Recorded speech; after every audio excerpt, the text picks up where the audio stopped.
One of the first world problems with having miles of trails is branches sticking out into the trail, and how to maintain that. There's miles of trail, so you can't do it by hand. I think I came up with an idea, and we're gonna try and build something that'll help us maintain some of these branches sticking out. Now let's get to work.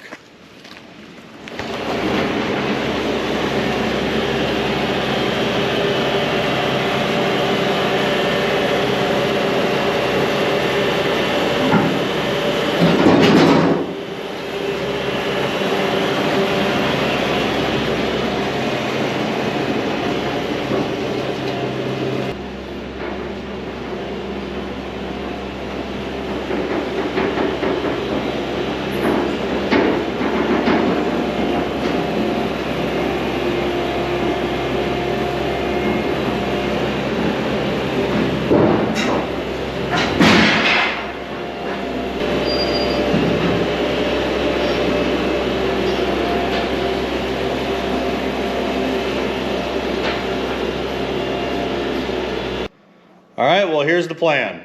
We're gonna take this 5-foot brush hog and we're gonna build a hinge on this piece of angle iron and connect it to the brush hog. And then the brush hog will fold up and it'll sit vertically. Then we're gonna take that quick attach plate and we're gonna attach it to this metal frame right here. And then the skid steer will be able to pick up the whole contraption. And then we'll take a hydraulic motor to power the PTO on the brush hog. And then the blade will spin like this. Then you just drive down the trail and whatever's sticking out into the trail gets snapped off. A lot of fabricating. Let's get to work.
So the vertical brush mower is all mocked up and tacked in.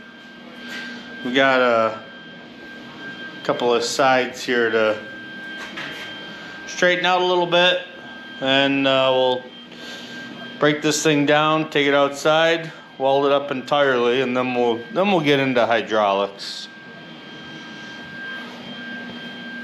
I think you get the basic idea.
Oh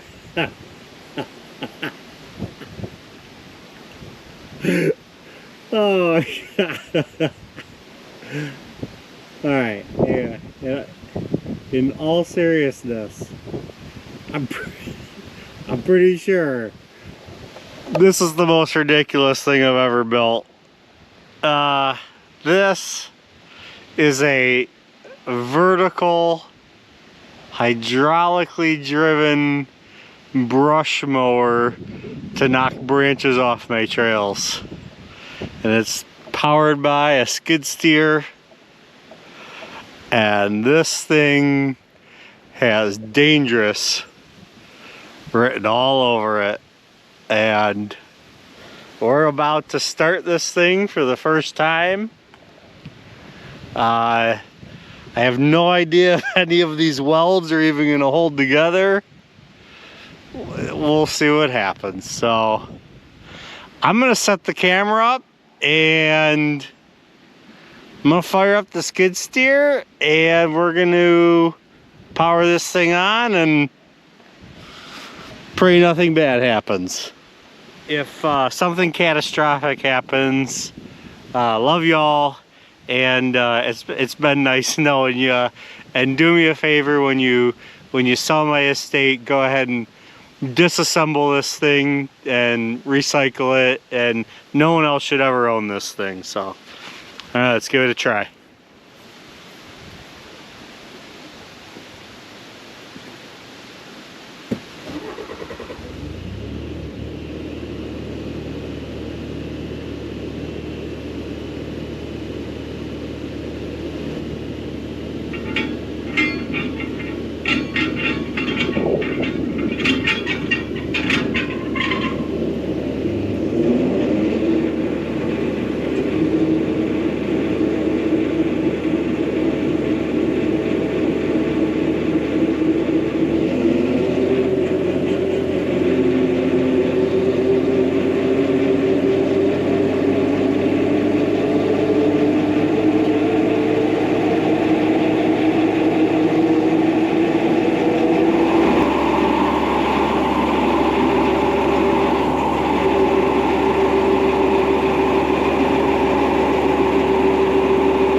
Oh my God. This thing is amazing. Oh my gosh. How is this even legal? Like, this shouldn't even be legal, honestly. Anybody can do this? Like, anybody can do this. This device is so dangerous. And the amazing part is it works. It spins and it's actually pretty smooth. I'm pretty impressed with it. A little explanation for you. Okay. So this hydraulic motor, which this supplies the power to the motor, which rotates it. This is the feed back to the machine. This is what's called a K-strain. Extra pressure and extra fluid leave through this port, which keeps the seals from blowing out in the motor. In order for me to be able to spin it down and not tax the machine, the pressure relief valve on the machine, I put in this one-way valve. I used, I think, a 65 PSI one-way valve. So the fluid comes in, it can't go that way. It goes into the machine, into the motor, and it comes back through here. When I shut off the hydraulics to the machine, instead of it slamming the pressure relief valve on the machine, the fluid goes through here, back up to the motor, through here, back up to the motor, through here, because this is off. And that's why it's able to spin down slowly, and it doesn't damage the skid steer. This is a pressure gauge I installed just so I can keep an eye on things. And the skid steer produces around 3,000 PSI, and that motor is only rated for about 2,500 PSI. So I wanted to have a way to gauge the pressure in the system. If I start to get into some stuff, I could keep an eye on that and know whether or not I'm taxing the motor and I can slow down. The only thing to do now is add a counterweight on this side. We do need a counterweight. I got to do something to wrangle these hoses a little bit because they're a little bit squirrely. And then we got to go cut something. I'm ready. I'm ready to go cut some brush. So let's grab a 2x or something to find the balance point. Put a slab of cement over here. I have a couple pieces of cement. We'll put a piece of cement over here. Try and balance this machine out a little bit. I don't want all the weight on one side of the skid steer. It's not good for the skid steer. And we'll get this thing going. All right. I'm beside myself. This is great. This is great. This is great. This is God bless America. You know, this is fantastic. Right. Okay. Let's go.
So I put that cement block there to try and balance this attachment out a little bit so it's not tweaking the arms on the skid steer. We're a couple 100 pounds light on this side. I'll add a little weight. I can run it today though. So let's go see what this thing can do.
Well, as you can see, the trail mower is a success. It does exactly what we want it to do, and it clears up the sides of the trails. I wasn't exactly sure where this project was going to go, but it went really well. I hope you enjoyed the video. Thanks for watching, and we'll see you next time.